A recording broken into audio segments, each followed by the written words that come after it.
What if I told you there's one specific workout that can boost your VO2 max faster than any other training method, and most runners have never even tried it?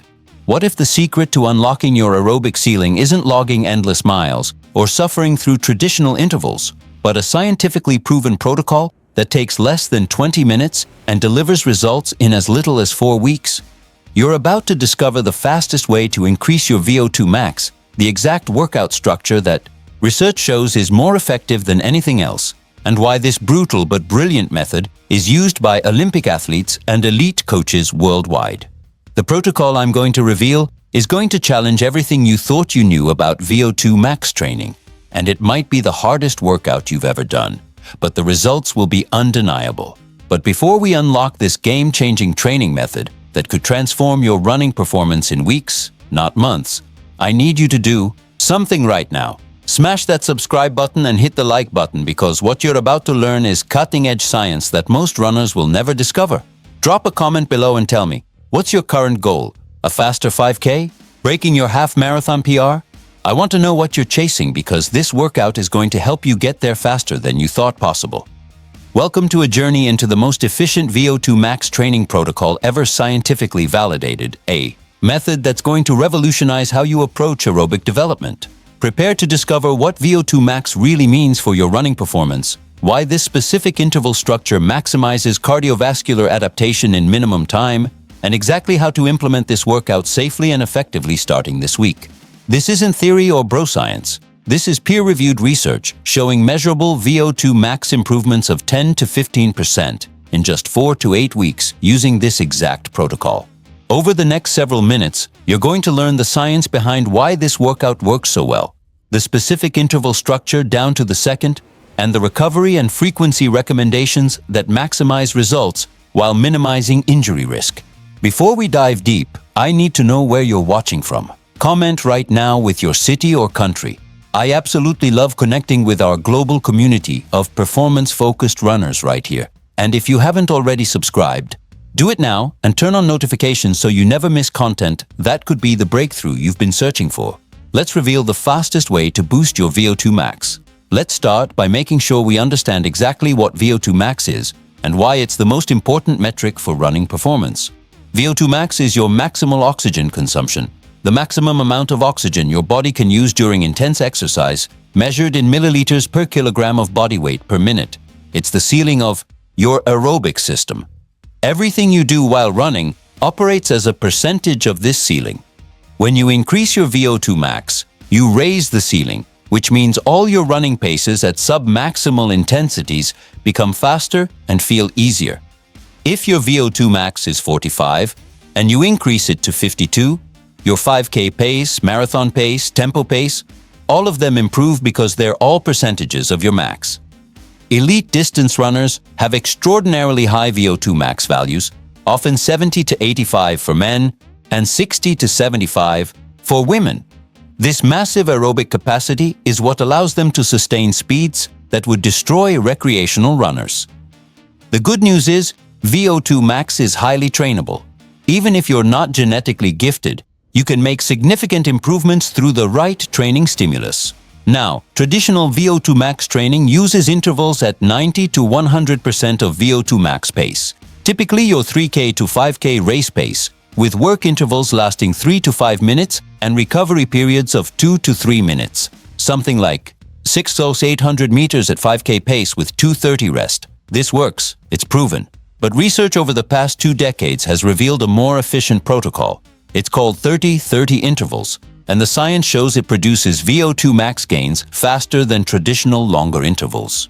Here's how it works. You alternate 30 seconds of very high-intensity running with 30 seconds of very low-intensity recovery, and you repeat this for 12 to 20 cycles, which totals about 12 to 20 minutes of work. The work intervals are run at approximately 100 to 110% of your VO2 max, which is roughly your mile race pace or slightly faster. The recovery intervals are very easy jogging or even walking. The magic of this protocol is in the structure. 30 seconds is long enough to drive your heart rate and oxygen consumption up to maximum levels, but short enough that you don't accumulate debilitating fatigue from lactate. The 30-second recovery is just enough to partially recover so you can repeat the effort, but not so much that your heart rate drops significantly. This keeps your cardiovascular system operating at or near maximum for the entire 12 to 20-minute session. Research published in the Journal of Applied Physiology and other top exercise science journals has shown that 30 to 30 intervals produce greater VO2 max improvements in shorter time frames compared to traditional longer intervals. Why? Because you accumulate more total time at actual VO2 max during the workout. With traditional 3 to 5 minute intervals, it takes time to reach VO2 max during each rep, and you might only be at true max for the last minute or two of each interval. But with 30-30s, you reach max quickly and sustain it across multiple cycles. By the end of the session, you've spent 15 to 18 minutes actually at VO2 max, which is the stimulus that drives adaptation. Your heart is pumping at maximum capacity, your lungs are working maximally, your muscles are demanding and using oxygen at the highest rate possible. This maximal stress triggers powerful adaptations. Your stroke volume increases, meaning your heart pumps more blood per beat. Your capillary density improves, delivering more oxygen to muscles. Your mitochondria multiply, increasing energy production capacity. All the adaptations that make you a faster, more powerful runner. Comment below right now and tell me, have you ever done 30-30 intervals before? Or is this completely new to you? I want to know if you're familiar with this protocol because it's game-changing for those who haven't tried it yet. Here's exactly how to execute a 30-30 workout properly. First, warm up thoroughly. This is critical. You're about to ask your body to perform at maximum capacity repeatedly. You need to be fully prepared. Run 10 to 15 minutes easy, then do 4 to 6 strides where you gradually accelerate to near top speed for about 100 meters, then decelerate. These strides wake up your neuromuscular system and prime you for the hard work ahead. After your day, warm up. You're ready for the main set. Set a timer or use intervals on your GPS watch. Run hard for 30 seconds at approximately your mile race pace or slightly faster. This should feel hard, about 9 out of 10 effort. You're breathing heavily by the end of the 30 seconds. Then immediately transition to very easy jogging or fast walking for 30 seconds. Don't stop completely. Keep moving to facilitate blood flow and lactate clearance. At the end of 30 seconds, immediately go hard again for another 30 seconds. Repeat this cycle. The first few reps feel manageable. By rep 5 or 6, it starts to hurt. By rep 10, you're really suffering. By rep 15, you're questioning your life choices. But you keep going. The goal is to complete 12 to 20 cycles depending on your fitness level. Beginners might start with 10 to 12 cycles. More advanced runners can work up to 18 to 20 cycles. After your final hard 30 seconds, cool down with 10 minutes of very easy jogging. Your heart rate will be sky high. Your breathing will be labored. That's normal. The cool down helps your body transition back to normal gradually. Let me give you specifics on pacing because this is critical. Your hard 30 seconds should be run at approximately 95 to 105% of your VO2 max pace, which for most runners corresponds to mile race pace, or maybe 5 to 10 seconds per mile faster. If your mile PR is 6 minutes, that's 90 seconds per 400 meters, or 45 seconds per 200 meters. So in your hard 30 seconds, you should be covering roughly 160 to 180 meters, depending on your exact pace. Don't obsess over hitting exact distances. This isn't a track workout where you measure precisely. The effort level is what matters. It should feel hard, but sustainable for multiple reps. If you're going so hard that you're completely destroyed after 5 reps, you're going too fast. If you're finishing 15 reps feeling like you could easily do 10 more, you're not going hard enough. The sweet spot is finishing your planned number of reps feeling thoroughly worked, but knowing you executed them consistently. Your pace on the hard intervals should not drop off significantly. If you're running your first few reps at a certain pace, but by rep 12 you're 20% slower, that's too much drop-off. Dial back your initial pace slightly. Now let's talk about why this works so much better than you might expect. The alternating work-rest structure of 30-30 intervals creates a unique physiological state. During the hard 30 seconds, your oxygen consumption spikes rapidly toward maximum. During the easy 30 seconds, your oxygen consumption doesn't drop much because your body is still working hard to clear lactate, repay oxygen debt, and prepare for the next interval. This means your VO2 stays elevated near maximum for the entire duration of the workout. Compare this to traditional intervals where you might run hard for 3 minutes, then recover for 3 minutes. During that 3-minute recovery, your heart rate and oxygen consumption drop significantly. You're spending time not at VO2 max. With 30-30s, there's no time for significant recovery. Your system stays maxed out. This accumulation of time at VO2 max is the key stimulus for adaptation. Research suggests you need to accumulate about 8 to 20 minutes at VO2 max per session to stimulate maximum improvements. A well-executed 30-30 session gets you 15 to 18 minutes, which is perfect. What are you thinking right now? Does this sound doable or absolutely terrifying?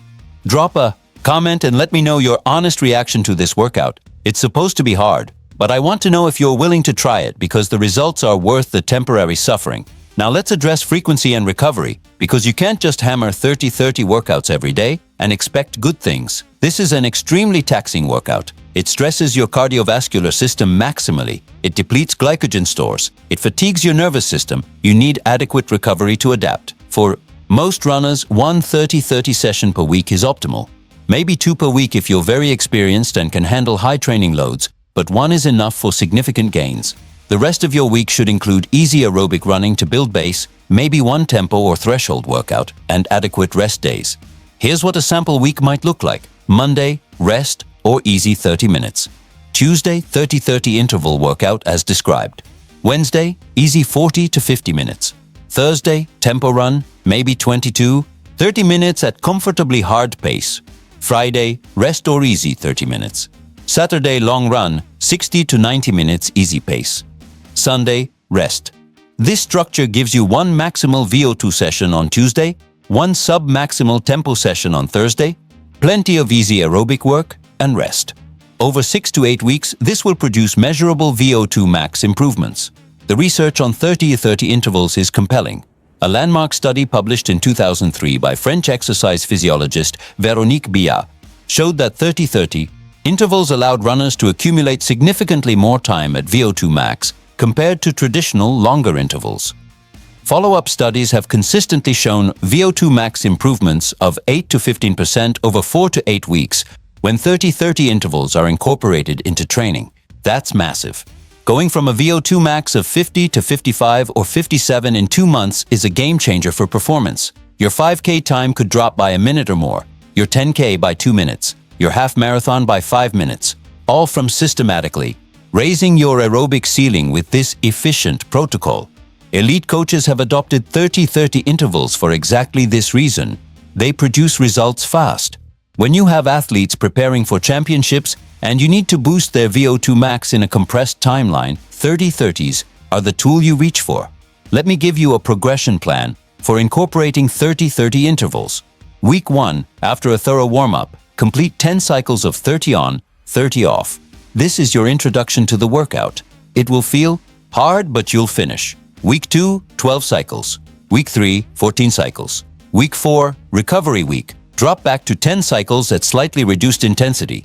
Week 5, 15 cycles. Week 6, 16 cycles. Week 7, 18 cycles. Week 8, 20 cycles. By the end of 8 weeks, you're completing a full 20-minute 30-30 session, and your VO2 max has increased substantially. After 8 weeks, you can maintain with 1 30-30 session per week, varying the number of cycles between 15 and 20 depending on how you feel and where you are in your training cycle. If you're preparing for a race, you might taper the volume in the final 2 weeks, dropping to 12 to 15 cycles to shed fatigue while maintaining sharpness. Now let's address some practical considerations and common questions. Question 1. Can I do this on a treadmill? Yes, absolutely. Set the treadmill to your target pace for the hard intervals. Run for 30 seconds. Then quickly reduce speed to a very slow jog or fast walk for 30 seconds. Then speed. Back up. The treadmill actually makes pacing more consistent because the machine controls your speed. Question 2. Do I need a track? No. You can do 30-30s on any flat, safe route. A track is convenient for measuring and pacing, but roads, paths, even treadmills all work. Question 3. What if I can't complete all the planned cycles? Stop when your pace starts falling apart or you feel like you're going to collapse. There's no shame in cutting the workout short if you're not ready for the full volume yet. Start where you are and build progressively. Question 4. How do I know if I'm working hard enough during the 30-second hard intervals? You should be breathing very heavily by the end of each 30 seconds. Your heart rate should be 90 to 95% of max or higher. It should feel like you're running close to your mile race pace. If it feels easy, you're not going hard enough. Question 5. What should the recovery 30 seconds feel like? Very easy. You should be able to partially catch your breath. Your heart rate will still be elevated, but you're giving your legs and lungs a brief respite before the next hard interval. Don't jog fast during recovery. Shuffle slowly or even fast walk. The recovery is meant to be recovery. Question 6. How quickly will I see results? Most people notice improvements in how they feel during workouts within 2 to 3 weeks. Measurable VO2 max increases typically show up after 4 to 6 weeks. If you test your 5K or mile time after 6 to 8 weeks of consistent 30-30 training, you should see significant improvement. Question 7. Can I do 30-30 intervals if I'm a beginner? This workout is very demanding. If you're brand new to running, build your base first with 8 to 12 weeks of consistent easy running before attempting 30-30 intervals. But if you've been running consistently for a few months and can comfortably run 5K, you're ready to try this workout, just start with fewer cycles and build up. Think about this for a moment. Are you ready to commit to adding this workout to your training? Are you willing to suffer through 15 to 20 minutes of brutal intervals once a week if it means significantly boosting your VO2 max and running performance? Comment below and make your commitment. Tell me you're going to try your first 30-30 workout this week. Public accountability increases follow-through, so declare your intention right now. Let me share one final real-world example to illustrate the power of this training. I coached a runner who plateaued at a 21-minute 5K. He'd been stuck there for over a year, despite consistent training.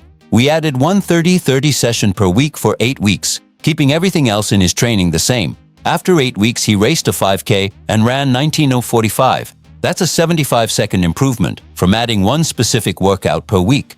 His VO2 max increased from an estimated 48 to about 54 based on his race performances. That higher ceiling meant all his paces improved.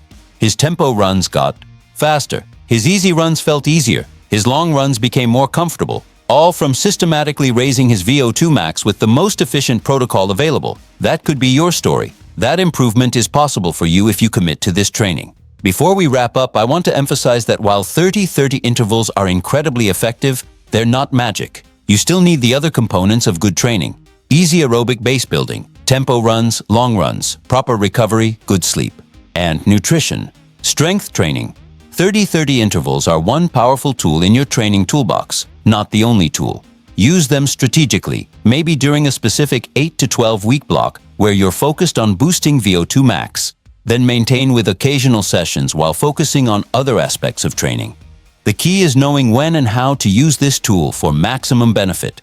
Used correctly, 30-30 intervals might be the fastest way to increase your VO2 max and unlock performance you didn't think was possible. Here's what I need from you before you go. First, leave a comment telling me if you're going to try 30-30 intervals and what race or goal you're training for. I want to hear what you're chasing because this workout is going to help you get there. Second, if this video has introduced you to a training method that could revolutionize your running performance, smash that like button so more runners can discover this scientifically proven protocol. Third, subscribe to this channel and turn on notifications because I'm constantly creating content based on cutting-edge research that will make you a faster, smarter runner. And finally, I've got another video ready for you that breaks down how to structure your complete training week for maximum VO2 max gains, including the perfect balance of hard workouts, easy runs, and recovery. Click the video on your screen right now and complete your VO2 max education. You now know maybe the fastest way to increase your VO2 max. You have the exact workout structure. You have the progression plan. The only question is, will you do the work? Will you embrace the suffering of those 15 to 20 minutes once a week? I believe you will. Now get out there and boost that VO2 max. Your breakthrough performance is waiting. I'll see you on the roads.